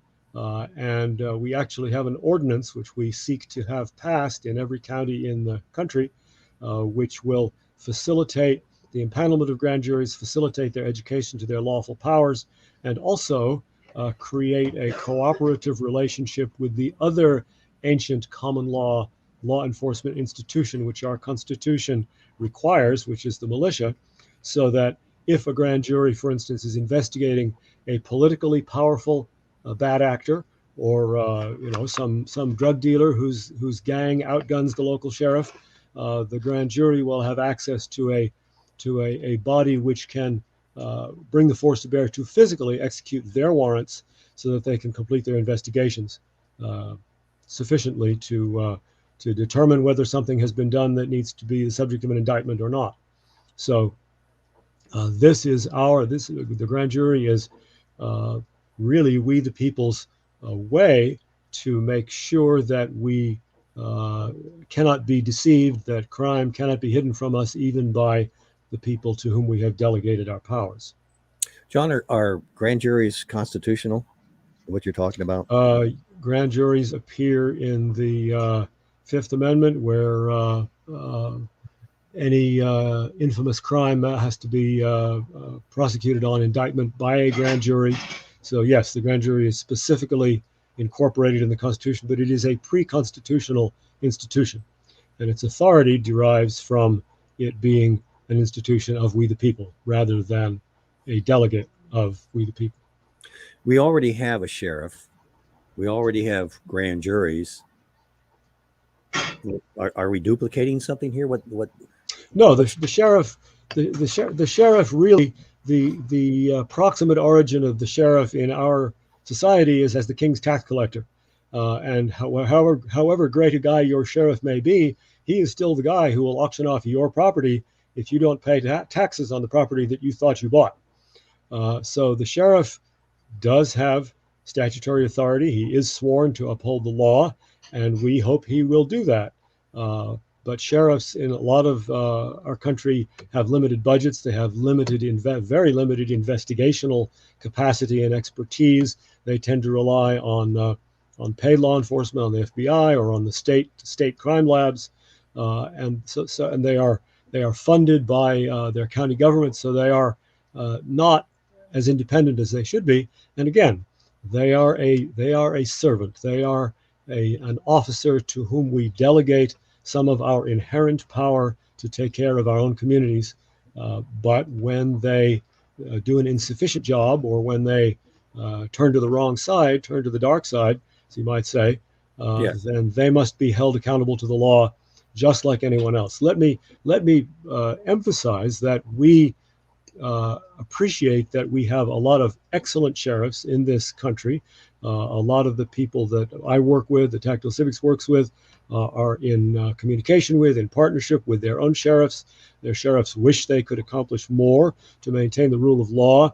As long as a sheriff is on the right side of the law and he is doing his job, Tactical Civics and all of the people we instruct, whether it's militias that we are helping to educate or our Tactical Civics chapters, are absolutely in support of what the sheriff does, of what any and all paid law enforcement agencies do. But again, we the people under our system are the final arbiters of what the law means and what it requires, and it is our ultimate duty and authority to see that the law is enforced. Okay. On your website, Tactical Civics website, it talks about using only 0.5% of the people. Mm-hmm. How does that work? Well, Margaret Mead is quoted as having said, "Never doubt that a small, committed group of people can change history." I'm probably messing up her quote slightly. She says that's the only thing that ever has done so, particularly against the background of a century and a half of concerted diseducation of the American public, diseducation into passivity, diseducation into selfishness, diseducation into amorality. We cannot wait for a sea change to find a majority of Americans interested in enforcing the law and bringing back the cultural beliefs which have made us safe and prosperous. The great blessing in our system is that we are not a democracy, we are a republic. We use democratic processes to choose our public servants, but the law is king. You know this little phrase, lex rex or rex lex, depending on your interpretation of Latin word order. The law, human law, that derives from and subserves divine law is the ultimate arbiter of human behavior. And every human being is naked before God in his conscience and is obligated to follow and to support that law. So given that we have a society which is not does not have a majority or anything like a majority of people who are interested in these concepts, we to whom the law is precious can and must see that it is enforced. Half of 1%, quarter of 1%, 2%, 3%. Nobody knows exactly how many people it will take to bring this off. But if any of your listeners have experience attending county governing body meetings, usually the meeting rooms are not terribly big. You know, maybe they hold 50 people, 100 people, 200 people. And you stop and think, what is the biggest crowd that has ever tried to force its way into that meeting room for the hottest issue your county government has dealt with? Good point. Usually that number is maybe 0.5% of the total population in your county. And that mass of people in the meeting hall can move the system. So that's a pretty good model of what we anticipate doing. If we can get, use the number 0.5%, counting a Tactical Civics chapter, counting a local militia unit, counting their brothers and sisters and wives and girlfriends and curtail relations. That is a powerful political bloc in any county that will be listened to. And when we come to once we get the public recognition by ordinance of the people's authority in this matter, that will be enough to actually get the job done. And once we start demonstrating how well it works, once we start demonstrating, a half a dozen or a dozen or a score of communities across the country, which suddenly have lost their drug dealers, which suddenly have lost their crooked school board members, which suddenly have lost their criminal city councilmen, because those guys have either gone to jail where they belong, or they've decided to retire while the retiring was good because they saw real law enforcement coming. Once the rest of the country starts to see that, millions and millions of people are going to say, wow, where can we get some of that too? Amen to that. We're going to take a quick identification break. And when we come back, I want to talk to you about the militia. Ooh. And also the ordinance that you're talking about. This is B.J. Edwards along Mr. Anderson, your last call. Last call with B.J. Edwards. Real talk about real life.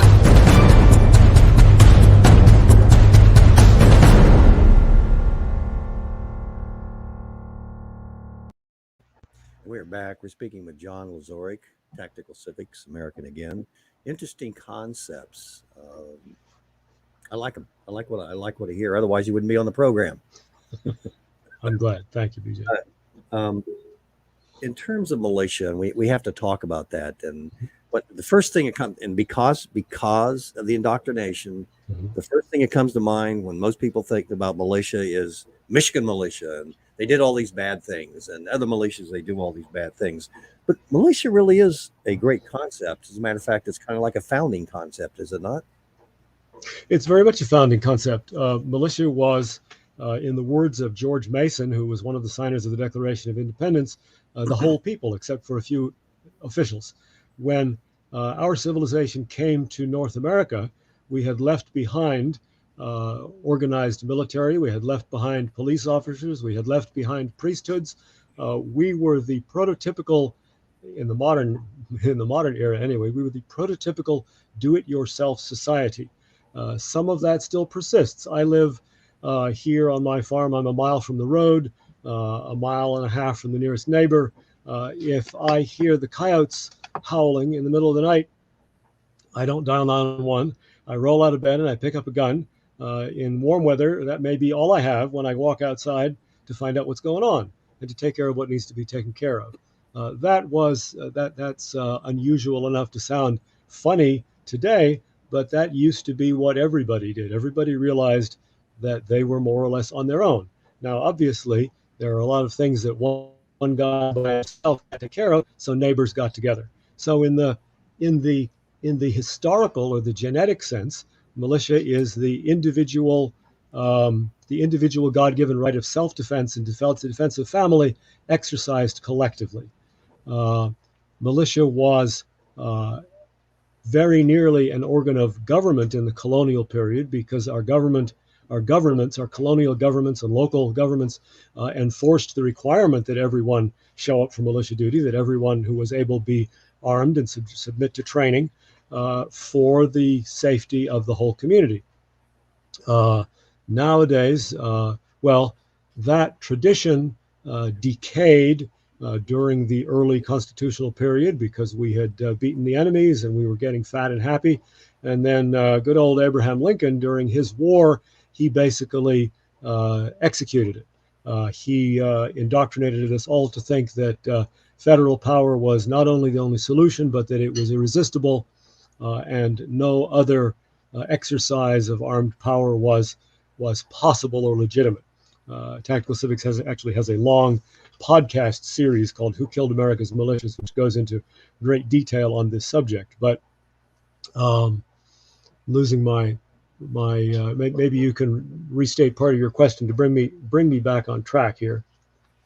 Well, no, you're doing well. Just I need to get a general explanation of the militia. And by the way, folks, well, so I've given you a little bit of the historical sense. So when we adopted our Constitution, we gave a very specific constitutional character to a common law institution that then was already over 800 years old. What we did in Article 1, Section 8, Clause 15 of the Constitution is we charged militia with the duty and the authority to, quote, execute the law, suppress insurrections, and repel invasions. That is the only reference in our entire Constitution to the physical process of law enforcement. The other reference, of course, is the reference to the grand jury as the source of indictments, as the investigative body. So it is clear that it was the intent of the founders and the burden of our Constitution that we, the people, organized and trained and regulated, going back to the Second Amendment, as militia, were to be the primary security organ for our rule of law and for the integrity of our country. Again, that has fallen into disuse after much disuse and after being overwhelmed and marginalized by Lincoln's War. In 1903, I think it was, Congress created the concept of National Guards, which some people argue supplanted and replaced militia, but that cannot be because that is a power not given to Congress. Militia was a pre-constitutional institution which is recognized and incorporated, but it is incorporated in the form and the role that it had at the time, so it is not subject to being altered. So fast forward to today, even though militia groups are relatively few, they are seen, or militia as an institution is correctly seen as a threat to unlimited centralized power.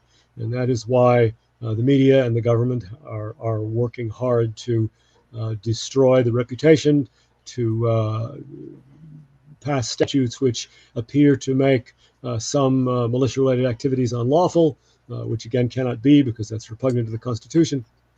So the first thing to say, so we have a in terms of public relations, we have a negative situation, but one thing we should do is look at the actual experience and functioning of groups and individuals today who represent themselves as militia or who want to fill that role. And the overwhelming majority of them are well respected in their community. They spend a lot of effort on community service. Most of them actually have working relationships with paid law enforcement, with their sheriffs, with their local police. They do food drives, blood drives. They do security for events. They do disaster relief. Yes, they spend effort training in what you might call tactical skills, in case, God forbid, those should be needed. But I have been in contact. I've made contacts with many such groups in the years with Tactical Civics that I've been specializing in this end of our program, and they are the good guys in most communities. Now, you mentioned Michigan. There was this recent event where I think it was something like 4 FBI informants and 1 poor jerk were made to look as though they were a militia planning to execute lynch law on the governor. Now, that was clearly a false flag event. It had nothing to do. In fact, some of these provocateurs had made an effort to make contact with some actual militia groups to see if they could involve them, and their request was refused. So this was a psyop. This was a made-for-TV setup intended to increase people's fear and rejection of the concept of militia. Militia should be looked at like the volunteer fire company, like the good guys in the community whom you can count on when Amen. Things get tough. Ordained by God to bear the sword.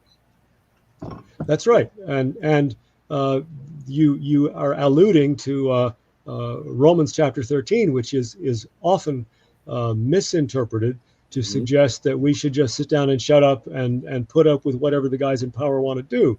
Now, in the time in history when that was written, the power that was Caesar. Since then, a little thing called the American Revolution took place. Since then, a little thing like the history of English common law, informed by the Bible, took place. And now, in our system, we, the people, are the magistrate. We, the people, are the first 3 words in the preamble of the Constitution. We are once again, or ought to be, naked before God in responsibility to God and duty before God to execute human law, which must subserve his law. And again, militia in its fundamental sense, as opposed to its American constitutional legal sense, militia in the fundamental sense is the collective exercise of the God-given right to self-defense. John, there's a lot of folks in this day and age around that are just scratching their heads. Good people, and they don't know what to do, nor do they know how to do it. And I think this is an ideal time for an organization like Tactical Civics, because you can come along and, number one, you can educate them in terms of, yes, you should be doing something. Yes, you can be doing something. This is what it is. And by the way, we're not talking about burning down cities, and we're not talking about blowing up people, folks. We're talking about a lawful, peaceful, and practical means to avoid what I just mentioned to you. Because if Absolutely. we're trying to avoid our own enslavement, and we're voluntarily, just use the COVID as an example, volunteering to be slaves. And good groups like Tactical Civics, and they have a plan, and I highly recommend that you go to your site and look them up. Get involved with the people here. See what they're doing. Go 100% in. I know you want that, John, but I'm going to say, let's, stick your toe in the water if you have to, just to get to know them a little bit about what they're doing, and take a look Absolutely. at it. Ask questions. Ask questions. Yeah, I don't We understand. love questions. Yes. Yeah, I don't understand what this means, and I don't understand what that means.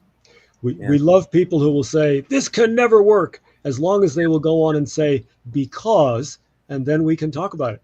Because that's in large part, that's how the mission has grown. That's how our plan has developed. Because it's kind of funny, because David Zuniga, the founder, and I also by profession have spent our lives as engineers. So we have the habit of mind of taking something apart, of looking at the parts and saying, does A fit B? Does B fit C? How is this going to work?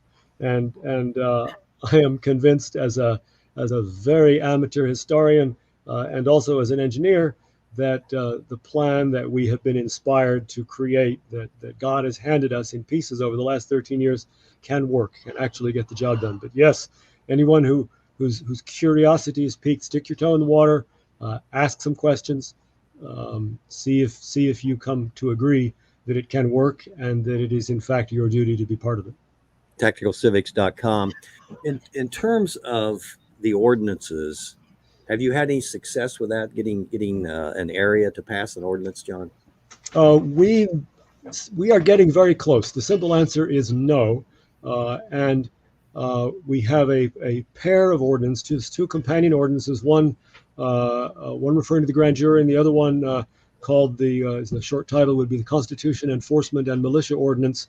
And these together guarantee that a local militia is recognized as a well-regulated militia and recognized in its constitutional authority to execute the law, suppress insurrections and repel invasions. And in order to get these ordinances passed, we need some stars to align, if you will. We need a local county government which either is truly supporters of the Constitution or is willing to be persuaded. You know, we all know how complicated politics are and how many different ways there are to motivate politicians, all the way from the leadings of God and the whisperings of their own hearts to fear of not getting reelected.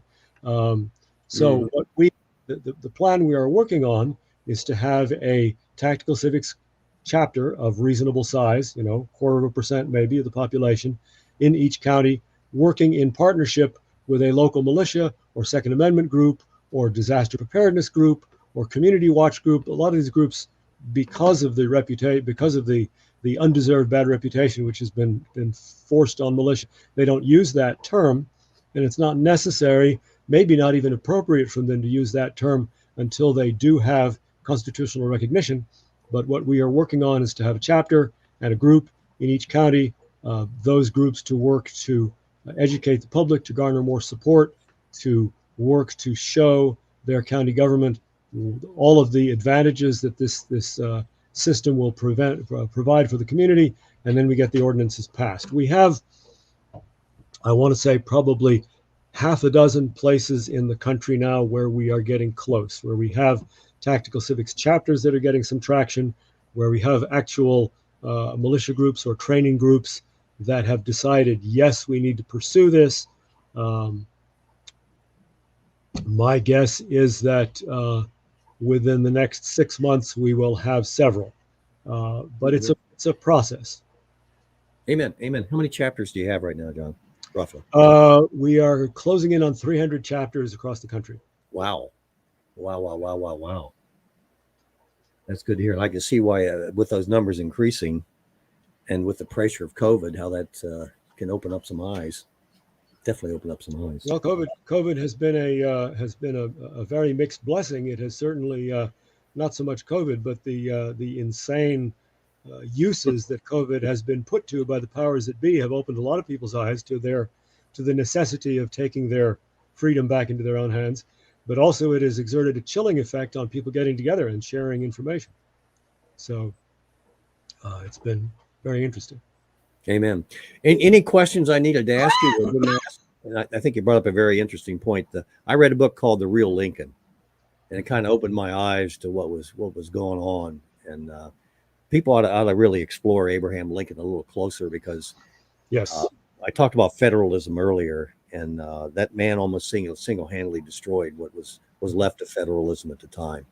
And again, federalism is that the checkpoints that we used to have along the line to the federal government, if you would, but you didn't even get that far, because it just would remain in your local community because the checkpoints were there. But then it became nationalized, if you will, and then that's when everything started to turn, let's just say, interesting, and it got very expensive too. Lincoln's war did this by a process of shock and awe, but ever since the New Deal, ever since the FDR, a much more insidious and effective strategy has been adopted, which is bribery. At this point, almost no locality, certainly no state, will go against a federal dictum because there's money attached. Nobody wants to lose this juicy government, this juicy federal funding, which of course the federal government has no lawful authority to collect or disperse anyway. But to put it bluntly, we are a society of whores now. Yeah, I can see that. But that's that's Maslow's hierarchy of needs. You talk about the basic needs, and that's where where humans deal with other humans on a human basis. But as you creep up that to the self-actualization, pride steps in and greed steps in, and I'm not describing just an individual. I'm describing nations as well. And the United States has reached that self-actualization. The poor in this nation live like kings and queens compared to other nations, and our expectancy level is through the roof. And unless you've got your Obama phone right, it's just through the roof in terms of what we expect from the government and what we tell our children to expect from the government. The state has become the daddy in America, and that's. I mean, I could talk. You get me started talking about the natural family, John. We won't get off here for a couple 3 hours. But the family is the key, and the government has stepped in and become the father. It's telling us what to do about our health care. It's telling us what to do in terms of our futures, how to do it, how to feel about sex. It's just incredible. I'm sorry, I was rattling on. And Go ahead. If we don't stop it soon, it's going to get a lot worse. Apparently, there's a serious proposal being discussed in California to eliminate the raising of children by the family, to put all children in government custody essentially from birth. Let's just stop you. And it's we need to stand up against this. They're making it official. They're making it coming if we don't stop it. Yep. And that should be motivation enough. Take a look at that new grandchild, take a look at that new child and say, do you want to be the one responsible for them?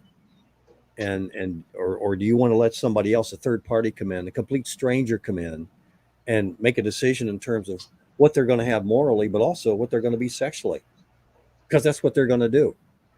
And are they going to be on the streets selling themselves, or are they going to have freedoms? But they won't have freedoms as long as the government is there, because you have that power issue, which we talked about, I guess, hinted about a little bit on Lincoln. Is power has just an incredible desire to concentrate and become a black hole, if you will. And we have to divide that up. And that's part of what you do with Tactical Civics, is you're giving that back to the people. I'm sure a lot of your work is done locally as versus on a state level, or maybe even on a county level, right? Well, yes, where I started out talking about our campaign to get the original First Amendment fully ratified, and we actually reordered our projects because we realized that because of this, what you might call the federal whoredom, it was going to be futile to begin our project in the state legislatures. We needed to do it on a more local level. So what we are trying to do now, the point of the spear, as it were now, is organizing on the county level with chapters, with our ordinances, so as to begin to reassert the rule of law on the county level and work our way up to the states. Once we have, cleaned up the county level, cleaned up state representatives, then we will be ready to make headway in the state houses and go on from there. So yes, the local is the key. Local is where people get so excited. Oh, Joe Biden did this, Joe Biden do that. The feds did this, the feds did that. None of these words make any difference until it happens in your county.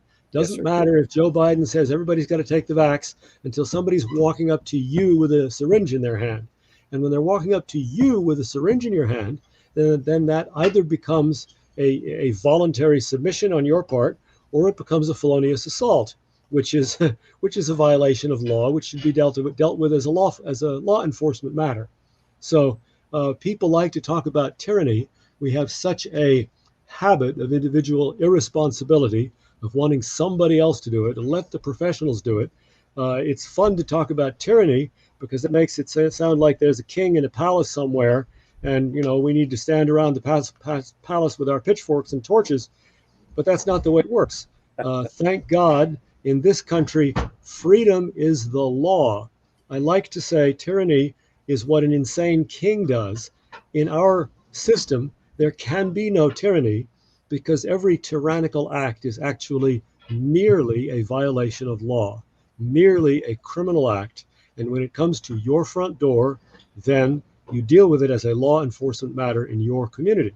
And if this happened across the country, it would be irrelevant what happened at what are called the higher levels, although they're not really higher, and all of this nonsense coming down from those levels would disappear because it would become obviously helpless and irrelevant.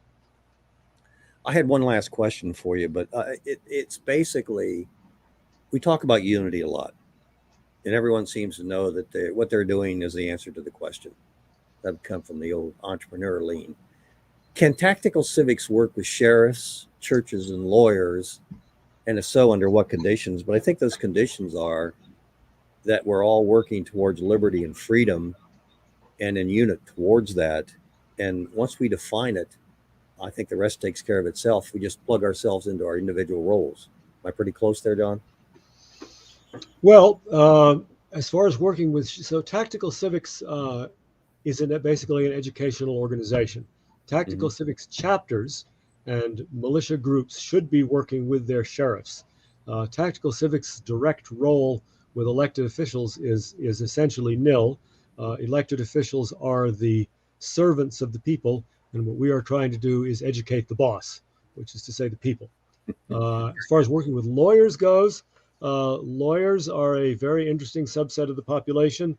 I like to say the law is a very old and very dense forest, and lots of different critters live in that forest. And lawyers and politicians benefit the darker and more impenetrable that forest becomes. Now, I'm sure, will agree with me that the law is basically very simple. It's all summed up in 10 commandments.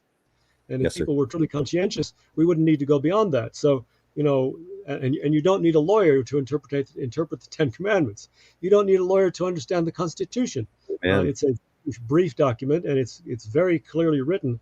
So we welcome lawyers. We would welcome lawyers to our camp who would realize that their job ought to be to make the law clear and simple and to apply it as it is written and justly, and to make sure that they do not countenance anything which is not law by reason of repugnance to the Constitution. But I think that's going to be a very small subset of lawyers. There's a joke that says that 99% of lawyers give the other 1% a bad name. So we don't have a lot to say to them. We're happy to talk to anybody who truly believes in the law and in we the people's position in authority over it. John Leyzerek at tacticalcivics.com. We've got the notice up there. We've got about a minute left, John. I want to thank you very much for taking the time today and for helping to clarify. And I know there's going to be questions. I know we're kind of all over the place at certain points here, but tacticalcivics.com, please go there, get the information you need to get, ask questions. Yes. And go for it. We have a number of relatively brief expositions of our plan. BJ and I were having too much fun this morning to really do an exhaustive step-by-step outline of the plan, but it's easy to find, should be pretty easy to find on our website. Anybody who gets in contact with me, I will guide you to the high points, whatever level of depth you want to go into it. Please, anyone listening, please thank you so much, BJ, for giving us this exposure. And anyone who anyone who's tired of despair, anyone who wants to do more than just complain, anyone who likes the idea that we the people ordained this system to secure our rights under God, I firmly believe Tactical Civics is the solution to the problems we see here. Thank you, brother. We're gonna have to take off. John Leyzerek, tacticalcivics.com. God bless you. Godspeed. Go for it, brother. Appreciate you. You too, BJ. Thank you.